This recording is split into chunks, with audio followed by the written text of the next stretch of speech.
Good morning class. जैसे कि आप सब लोगों को पता है कि हम लोग एक ऐसी सीरीज़ चला रहे हैं जिसमें हम प्रीवियस ईयर के क्वेश्चन पेपर कर रहे हैं।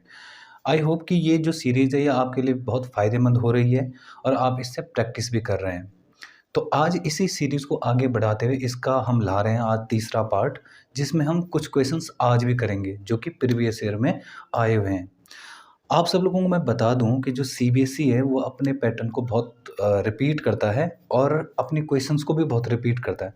अगर क्वेश्चन रिपीट नहीं हो तो कम से कम पैटर्न तो वो रिपीट करेगा।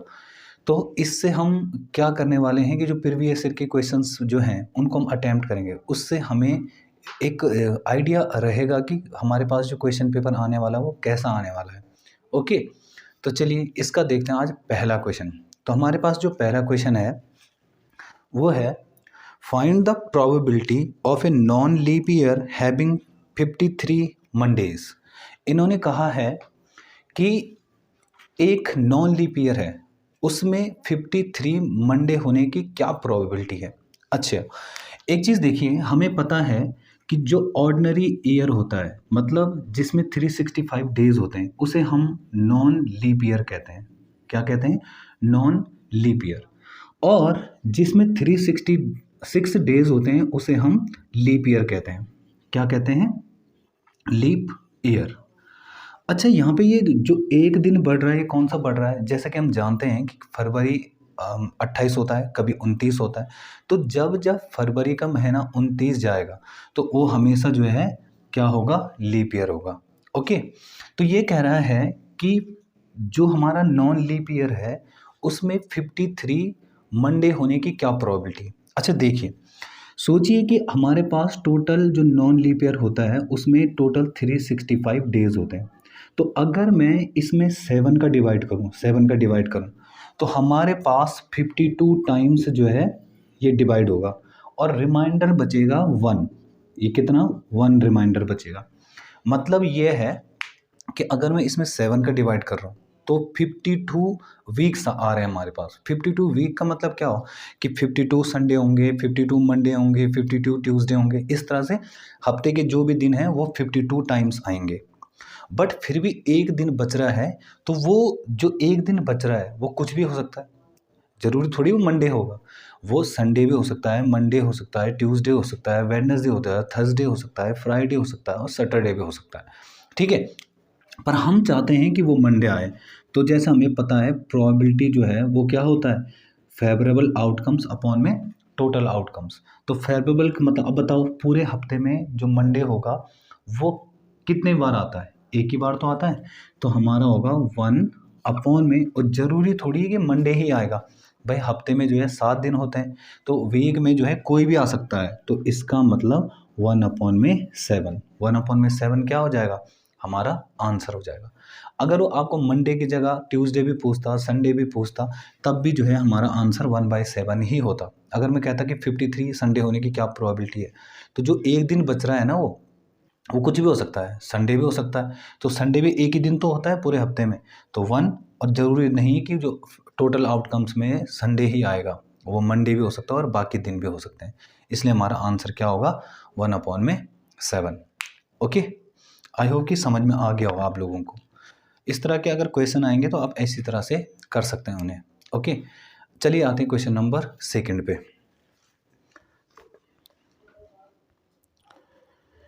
क्वेश्चन नंबर 2 है हमारे पास। A card is drawn at random from a well shuffled pack of 52 cards. Find the probability that the card drawn is neither a red card और नॉर ए क्वीन।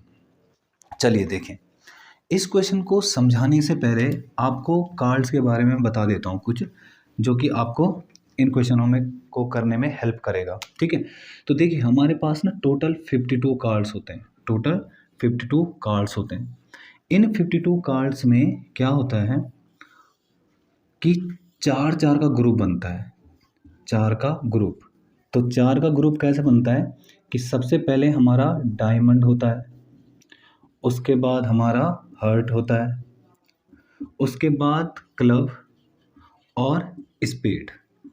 अच्छा, जो ये diamond और hurt हैं ये दोनों रेड कलर के होते हैं, रेड। और जो ये दोनों हैं ये दोनों होते हैं ब्लैक कलर के। ठीक है, अब ये कह रहा है कि मुझे उसकी प्रोबेबिलिटी बताने की, जो मैं एक कार्ड निकालूंगा वो ना तो वो रेड कलर का होना चाहिए और ना ही उसे क्वीन होनी चाहिए। अच्छा देखिए, ये तो आपको पता ही होगा कि जो यहाँ पे ये 13 पत्ते हैं ना, यहाँ पे ये 13 पत्ते यहाँ होते हैं, 13 यहाँ होते हैं, 13 इधर होते हैं और 13 इधर होते हैं। तो इसमें क्या होता है कि इसमें एक किंग, एक क्वीन और एक जैक और एक एस, ठीक है, इक्के का पत्ता जिसे हम कहते हैं, ये हर किसी में रिपीट होता है, इसमें भी, यहाँ पर भी, यहाँ पर भी और यहाँ पर भी। क्लियर है? अब ये कह रहा है कि उसकी प्रोबेबिलिटी बताओ कि अगर मैं 52 कार्ड में से एक कार्ड निकालूं तो उसकी क्या प्रोबेबिलिटी होगी कि वो कार्ड जो है ना तो रेड होना चाहिए, अच्छा ठीक है, रेड भी नहीं होना चाहिए और ना क्वीन होनी चाहिए। अब सबसे पहले ये सोचिए कि हमारे पास टोटल जो है वो 52 कार्ड्स हैं, इसमें से जो 26 पत्ते हैं, 52 में से जो 26 कार्ड्स हैं उन्हें हटाओ। कौन से 26? जो कि रेड कलर के हैं। वो कह रहा है रेड नहीं चाहिए, रेड नहीं चाहिए तो 26 हटा दो। अच्छा, हटा दिया। और इसमें वो भी हटाओ जो बाकी दो क्वीन बची, क्योंकि उसने ये कहा कि रेड कलर का तो कोई नहीं चाहिए, बट क्वीन भी नहीं चाहिए। अब बाकी जो बची दो क्वीन, ये भी नहीं चाहिए, तो इसका मतलब 52 में से 28 हटा दो। कितना बचा? 12 में से 8 गया तो 4 और ये गया 24। तो टोटल 24 कार्ड हो सकते हैं जो कि मैं चुन सकता हूँ। तो इसका मतलब हमारी जो प्रोबेबिलिटी हो जाएगी वो हो जाएगी 24 अपॉन में 52। बस इसको जो है रिड्यूस कर लेना, सिंपलेस्ट फॉर्म में लाना, हमारा आंसर हो जाएगा। ओके, प्रोबेबिलिटी के क्वेश्चन बहुत छोटे होते हैं, बट ये है कि अगर आपका कॉन्सेप्ट क्लियर नहीं है तो आप ये क्वेश्चन नहीं कर पाएंगे। ओके, चलिए आते हैं थर्ड क्वेश्चन पे। क्वेश्चन नंबर थर्ड है हमारे पास, if the median of the following data is 33 then find the value of m। इन्होंने क्या किया है कि यहाँ पे एक क्लास इंटरवल दिया है और हमें m की वैल्यू निकालनी, जबकि मुझे मीडियन गिवन है। ओके, चलिए करते हैं। तो यहाँ पे हमें पहले से ही ये CI और FI दिया है, तो हम क्या करेंगे, मीडियन भी गिवन है, मीडियन गिवन है हमें 33। अब हम क्या करेंगे, हमें m की वैल्यू निकालनी है। तो m की वैल्यू कैसे निकालेंगे हम सबसे पहले CF निकालेंगे, जिसे हम कम्युलेटिव फ्रीक्वेंसी कहते हैं। अच्छा, कम्युलेटिव फ्रीक्वेंसी कैसे निकलती है? हम क्या करेंगे, 17 ऐसे लिख देंगे और 17 और 35 जोड़ देंगे, तो जोड़ो, 7 और 5 12, एक बचा, 2 और 3 52। अच्छा, 52 और 40 जोड़ेंगे तो 92। अच्छा, 92 ये जोड़ेंगे तो 2 और 8 10, फिर ये 10 और ये 11, 110। 110 और ये जोड़ेंगे तो 110 प्लस m, और फिर ये जोड़ेंगे तो इसके साथ तो 112 प्लस m। ओके, तो हम क्या करेंगे, CF का जो सम है वो हमेशा इसके सम के बराबर होता है, तो इसका मतलब ये भी 112 प्लस m ही होगा। ओके, चलिए अब हम क्या करेंगे, इसमें मीडियन क्लास को ढूंढेंगे। सबसे पहले हमारा काम जो है वो मीडियन क्लास को ढूंढना है। तो मीडियन क्लास का पता कैसे चलेगा? यहाँ पे देखिए, मीडियन क्लास जो है ये देगा हमें, क्योंकि मीडियन जो है वो हमारा 33 है। 33 कहाँ लाई करेगा बताइए? 30 और 45 के बीच ही तो लाई करेगा, तो ये हमारी मीडियन क्लास बन जाएगी। क्लियर है? हम सबसे पहले मीडियन का फॉर्मूला लगाते हैं। तो मीडियन इक्वल टू हमारे पास क्या होगा, L plus n/2 minus CF upon में F इंटू में H, ये फॉर्मूला होता है हमारे पास। अब देखिए L है क्या? L होता है जो मीडियन क्लास बनी उसकी लोअर लिमिट। तो यहाँ पे रखेंगे 30 प्लस n/2 कौन है? जो हमारा ये आया ना, इसे हम n बोलते हैं। अब देखिए n/2 निकालेंगे, अगर n/2 तो वो होगा हमारा 112 प्लस m अपॉन में 2, तो ये हो जाएगा हमारा 112 प्लस m अपॉन में 2 माइनस CF कौन है? जो इससे जस्ट पहले का होता है, इसे हम CF कहते हैं, और अपॉन में F मतलब कौन है? 40, और इनटू में H क्या है? जो इनके बीच का अंतर है, वो इनके बीच का अंतर है 15। और मीडियन तो हमें पता ही है, खैर ये 33 दे रखा। मैं इस 30 को ना यहाँ ले आता हूँ, तो ये माइनस हो जाएगा तो 3। अब इसका इंटू यहाँ कर दूँ तो ये बन जाएगा 112 प्लस m, और माइनस इसका यहाँ करूँगा ये 104, और अपॉन में 80। कौन सा 80? क्योंकि इसका इंटू यहाँ हो गया, और यहाँ पे क्या चल रहा है 15। चलिए आगे देखते हैं। फिर 3 इक्वल टू 112 में से 104 गया तो 8 प्लस m अपॉन में 80 और इंटू में 15। इसको मैं 5 से काट सकता हूँ, 5 से काटूंगा तो 16, 5 से काटूंगा तो 3, तो ये आएगा 16 3 जा 48, और यहाँ करूँगा इसका इंटू इसके साथ तो 24 प्लस 3m। तो कितना आ रहा है, इसमें से इसको माइनस कर दो, 48 में से 24 जाएगा तो यहाँ बचेगा 3m, तो 4 24 इक्वल टू 3m। तो m की वैल्यू कितनी आ गई है 8। तो m की वैल्यू हमारी कितनी आ गई है 8। ओके, इसमें अगर आपको कोई भी दिक्कत हो रही है तो आप वीडियो को रिमाइंड करके भी देख सकते हैं, ठीक है। चलिए नेक्स्ट क्वेश्चन करते हैं। तो नेक्स्ट क्वेश्चन है हमारे पास, find the middle term of the AP 6, 13, 20, dot dot dot 216। इन्होंने कहा है कि एक AP गिवन है 6, 13, 20 और डॉट डॉट 216। हमें इस AP का मिडिल टर्म पता करना है। क्या करना है हमें, इस AP का मिडिल टर्म पता करना है। अच्छा, मिडिल टर्म पता करने के लिए मुझे कम से कम ये तो पता होना चाहिए ना कि सीरीज़ में आखिर कितने टर्म हैं। जब तक मुझे ये पता नहीं होगा कि सीरीज़ में आखिर कितने टर्म है, मैं कैसे मिडिल टर्म निकालूँ। तो सबसे पहले मेरा काम होगा इस सीरीज़ में नंबर ऑफ टर्म्स निकालना। तो उसके लिए हम क्या करेंगे, an का फॉर्मूला लगाएंगे, an बराबर a plus n minus 1 into D. an होता है हमारा लास्ट टर्म, जो कि सीरीज़ का लास्ट टर्म है। वो कौन है 216। तो 216 बराबर a की जगह कौन है 6, फिर ये n माइनस 1, और d की जगह कौन है, d क्या होता है कॉमन डिफरेंस। कॉमन डिफरेंस कितना है 13 में से 6 गया तो 7। तो देखिए 216 इक्वल टू 6 प्लस इस 7 का इंटू n के साथ भी और 1 के साथ भी, तो ये आएगा हमारा 7n माइनस 7। तो 216 इक्वल टू 7 में से 6 गया तो माइनस का 1, तो 7n माइनस 1। जो ये माइनस है यहाँ के प्लस हो जाएगा, तो 217 इक्वल टू 7n। अच्छा बताइए, जो यहाँ इंटू है वहाँ जाके डिवाइड जाएगा, तो 217 अपॉन में 7 इक्वल टू n। अगर मैं 7 का डिवाइड इसमें करूँगा तो कितनी बार जाएगा, 7 3 जा 21 और 7 1 जा 7, तो हमारी जो n की वैल्यू है वो 31 आ जाएगी। अब ये कह रहा है कि हमें इसका मिडिल टर्म निकालना है। जब कभी भी हमारे पास n की वैल्यू हमारे पास ऑड नंबर आए, तो देखो इसका अगर मैं आधा करूं, मतलब मिडिल टर्म का मतलब क्या होता है, बिल्कुल बीच का हिस्सा। तो यहाँ पर जब भी हमारा कभी ऑड आए तो आप उसमें क्या करेंगे 1 ऐड करेंगे, और अगर हमारा इवन आता है तो उसमें पहले आधा करके, जैसे हम मीडियन निकालते थे, हमें क्लास 8th 9th में हमने पढ़ा है कि मीडियन कैसे निकालते हैं। तो मुझे क्या करना है इसमें मिडिल टर्म निकालने के लिए, मिडिल टर्म निकालने के लिए मुझे क्या करना है 31 प्लस 1 अपॉन में 2, तो मतलब 32 अपॉन में 2, तो 16th टर्म। हमारा जो 16वां टर्म होगा वो हमारा मिडिल टर्म होगा, ठीक है। मुझे नंबर तो पता चल गया है कि वो 16वां नंबर का टर्म है जो इसका मिडिल में आएगा, पर वो 16वां टर्म निकालना भी तो पड़ेगा। तो हमें क्या करना है 16वां टर्म निकालना है A16। उसके लिए फॉर्मूला क्या होता है a प्लस 15d। तो a की जगह हम क्या रख सकते हैं बताइए, पहला टर्म कौन है 6, तो 6 प्लस 15 इंटू डी की जगह कितना है, अंतर कितना है उनमें 7 का। तो देखिए 6 प्लस 15 7 जा 105, ठीक है। तो कितना आ रहा है ये आ रहा है हमारा 111। तो ये हमारा आंसर होगा कि हमारा मिडिल टर्म कौन है इसका 111। ओके, चलिए नेक्स्ट क्वेश्चन करते हैं।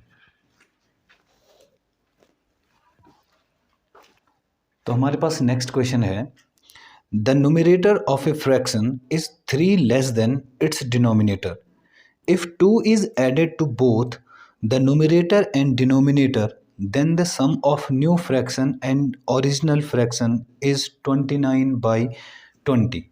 Find the original fraction.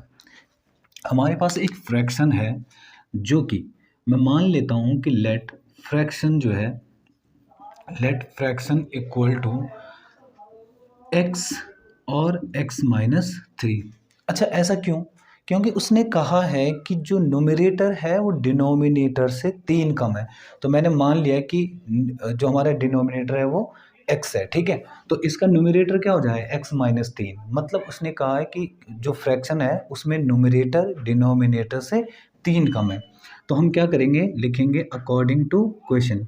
अब इन्होंने कहा है कि जब मैं उस फ्रैक्शन के साथ 2 ऐड करता हूँ, ठीक है?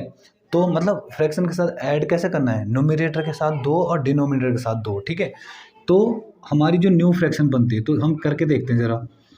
इसमें ये हमारी ओरिजिनल फ्रैक्शन थी, इसमें मैंने 2 जोड़ा और इसमें भी 2 जोड़ा। तो देखते हैं ओरिजिनल जो न्यू फ्रैक्शन हमारी वो क्या बन रही है? x-1 और अपॉन में x+2। अब देखो इन्होंने क्या कहा है कि जो पुरानी फ्रैक्शन है और नई फ्रैक्शन है, अगर उन दोनों को जोड़ा जाए तो हमारा सम कितना आता है? x-3 अपॉन में x और इसके साथ अगर x-1 अपॉन में x+2 जोड़ा जाए तो 29 अपॉन में 20 आता है। मतलब ये क्वेश्चन में कहा गया है, ठीक है?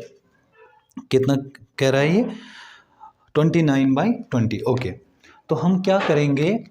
क्रॉस मल्टीप्लाई करेंगे, इसका इसके साथ करेंगे और इसका इसके साथ। तो देखिए x-3 का इंटू अगर मैं x+2 के साथ करूं तो प्लस x का इंटू x-1 के साथ अपॉन में इन दोनों का नीचे, तो x का x+2 के साथ इक्वल टू 29 अपॉन में 20।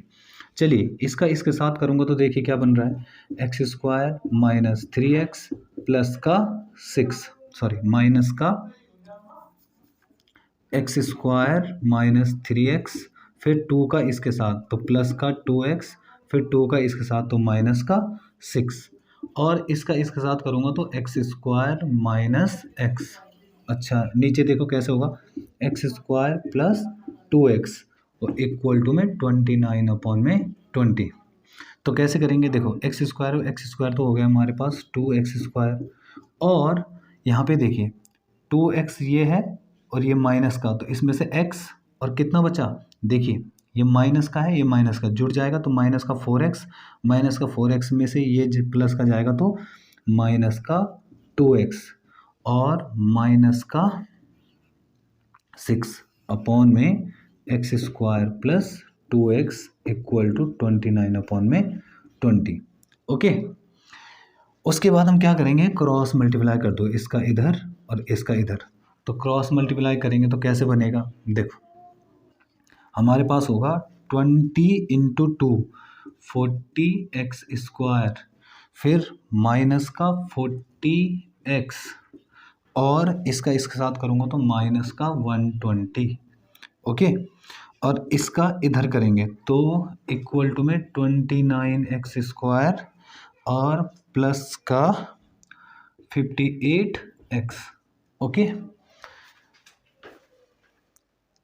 अच्छा फिर देखो इसको इधर लाएंगे तो कैसे बनेगा? 40x² में से 29x² गया, फिर माइनस का 40x और माइनस का 58x और माइनस का 120 इक्वल टू 0। तो देखिए 40 में से 29 गया तो कितना बचा? 11x² माइनस 98x और माइनस का 120 इक्वल टू 0। तो हम क्या करेंगे? इसका और इसका इंटू कर लेंगे। तो इसका और इसका इंटू अगर हम करेंगे 11 इंटू 120 तो हमारा आ जाएगा 1320। अब हम इसके फैक्टर करेंगे और फैक्टर ऐसे होने चाहिए कि बीच में 98 आए। तो हम क्या करेंगे? 11x² minus 98x minus 120 equal to 0 है ना, तो हम इसकी जगह लिख देंगे। मतलब 11x² माइनस इसको हम फैक्टराइज करेंगे तो हमारा आएगा 110 माइनस 12x, ठीक है, और माइनस का 120। तो कैसे, देखिए अगर हम करेंगे इसको तो हमारा है 11x² माइनस 110x और प्लस का 12x माइनस 120। इन दोनों में और इन दोनों में हमारे पास 11x कॉमन है, तो अंदर बचेगा x माइनस 10, और इसमें से हमारा 12 कॉमन है तो x माइनस 10, तो x माइनस 10 और दूसरा x 11x, मतलब 11x प्लस 12, तो ये वाला तो लेंगे नहीं, तो x इक्वल टू 10। तो x मैंने क्या माना था, x मैंने माना था डिनोमिनेटर, तो इसका मतलब हमारा जो डिनोमिनेटर है वो 10 है, और इससे कम, इससे 3 कम मतलब 7, तो हमारी जो फ्रैक्शन है वो क्या बन जाएगी, 7/10। नेक्स्ट क्वेश्चन पे, A well of a diameter 4 meter is dug 14 meter deep. The earth taken out is spread evenly all around the well to form a 40 centimeter high embankment. Find the width of the embankment. इन्होंने इस question में कहा है कि एक कोई कुआं है, एक वेल है जो कि जिसका डायमीटर 4 मीटर है। ठीक है, हम क्या करेंगे, हम यहाँ पे एक कुआं बनाते हैं, और इस कुएं में क्या कहा गया है कि इसका जो डायमीटर है वो 4 मीटर है, और इसकी जो ऊंचाई है वो 14 मीटर है। ठीक है, इससे मिट्टी निकाली जाती है, इससे मिट्टी निकालते हैं और उस मिट्टी से इम्बैकमेंट बनाते हैं। इम्बैकमेंट का मतलब क्या होता है कि इस कुएं के चारों तरफ इस तरह से एक, ऐसे सोचिए कि ये एक कुआं है, ये बीच में, और इसके चारों तरफ कुछ ऊंचाई का इम्बैकमेंट बनाते हैं। ठीक है, तो इस कुएं का जो डायमीटर है वो तो 4 मीटर दे ही रखा है, और ये कितना चौड़ा है मुझे ये बताना है। ओके, तो आप क्या करेंगे, इस क्वेश्चन से आप समझ सकते हैं कि किसी भी, मतलब इस कुएं से निकली हुई मिट्टी जो है उससे इम्बैकमेंट बनाते हैं, तो इसका मतलब इस कुएं से निकली हुई मिट्टी का वॉल्यूम और इस इम्बैकमेंट का वॉल्यूम सेम होगा। क्लियर है, सेम होगा, क्योंकि उसी मिट्टी से तो बना हुआ है वो इम्बैकमेंट। तो हम क्या करेंगे, हम सबसे पहले वॉल्यूम ऑफ वेल निकालेंगे। ठीक है, तो देखिए वॉल्यूम ऑफ सिलेंडर, क्योंकि जो वेल है वो सिलिंड्रिकल फॉर्म में है, तो हम वॉल्यूम ऑफ सिलेंडर निकालेंगे। तो वॉल्यूम ऑफ सिलेंडर होता है हमारे पास πr²h। तो देखिए पाई की जगह है हमारा 22/7, आर की जगह है हमारा कितना 2 × 2 और h की जगह है 14। तो इसको इससे काट देंगे 2 टाइम्स, तो 22 × 2 × 2 × 2, तो मतलब 176 मीटर क्यूब। तो जो उसके अंदर से निकली हुई मिट्टी है उसका वॉल्यूम कितना होगा, 176 मीटर क्यूब। ओके, अब हम क्या करेंगे, इस मिट्टी से इम्बैकमेंट बनाएंगे। अच्छा, तो इम्बैकमेंट का वॉल्यूम कैसे होगा, तो volume of embankment, volume of embankment, तो देखिए वॉल्यूम ऑफ इम्बैकमेंट कैसे निकलेगा हमारा, पाई और r², मतलब कौन सा, जो बाहर का जो सर्कल है उसका एरिया, तो मतलब या तो आप ऐसा कर सकते हैं, पाई बाहर वाले का एरिया माइनस अंदर वाले का एरिया। अच्छा, हम अंदर वाले का एरिया माइनस क्यों कर रहे हैं, देखिए जो मिट्टी लगेगी ना वो यहाँ तो लगेगी, यहीं लगेगी ना मिट्टी, बीच में थोड़ी लगेगी, बीच में तो कुआं है, यहाँ पे थोड़ी लगेगी। इसलिए हम क्या करेंगे, बड़े वाले सर्कल में से छोटा वाला सर्कल माइनस करेंगे। तो मान लेता हूँ कि माना छोटे वाले सर्कल की रेडियस स्मॉल आर है और बड़े वाले की कैपिटल आर है। ठीक है, ये तो हो गया हमारा एरिया, और इनटू कितना ऊंचा है वो 40 सेंटीमीटर, ये तो इसका वॉल्यूम ये हो गया। चलिए तो देखिए इसमें से पाई में कॉमन ले लेता हूँ, आर बड़े वाले की आर कितनी होगी, देखो जब अंदर वाले की रेडियस 2 है और बाहर वाला जो है यहाँ से x सेंटीमीटर या x मीटर चौड़ा है, तो इसकी पूरी रेडियस कितनी हो जाएगी, 2 + x हो जाएगी कि नहीं होगी, बताइए 2 + x। तो हम क्या करेंगे, 2 + x का होल स्क्वायर और माइनस अंदर वाले की रेडियस, अंदर वाले की रेडियस कितनी है 2 का स्क्वायर। और इनटू में ये सब चीज़ मीटर में है और ये सेंटीमीटर में, तो इस सेंटीमीटर को भी मीटर में कन्वर्ट करना पड़ेगा। तो 40/100 मीटर। ठीक है, चलिए हम क्या करेंगे, पाई तो पाई रहने दो, हमारे पास बन रहा है a² + b² + 2ab मतलब 4x और माइनस का 4, और यहाँ पे 0 से 0 कट गया, हमारा आएगा 4/10।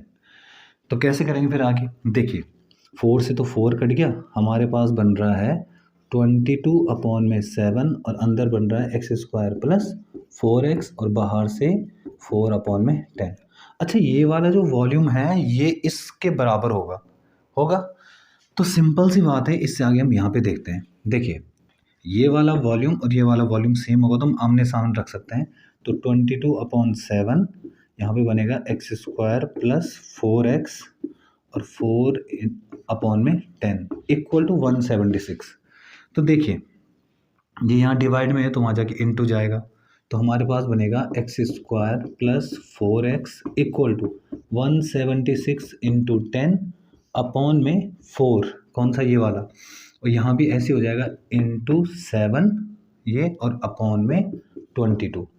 तो इससे इसको काट देते हैं तो ये कटेगा 8 बार और इससे ये कटेगा 2 बार, तो ये आ गया हमारा कितना 20 और ये 140। तो इसको हम सॉल्व कर सकते हैं आगे, x² + 4x = 140। क्लियर है? तो हमारे पास क्या बनेगी, एक क्वाड्रेटिक इक्वेशन बनी, x² + 4x - 140 = 0। 140 के ऐसे फैक्टर करने हैं कि बीच में 4 आए, तो बताइए कैसे हो सकता है। 14 - 10, तो x² + 4 की जगह लिख सकता हूँ मैं 14 - 10 और बाहर से x - 140 = 0। तो हमारे पास बन गया x² + 14x - 10x - 140 = 0। तो ये शुरू के दो और लास्ट के दो।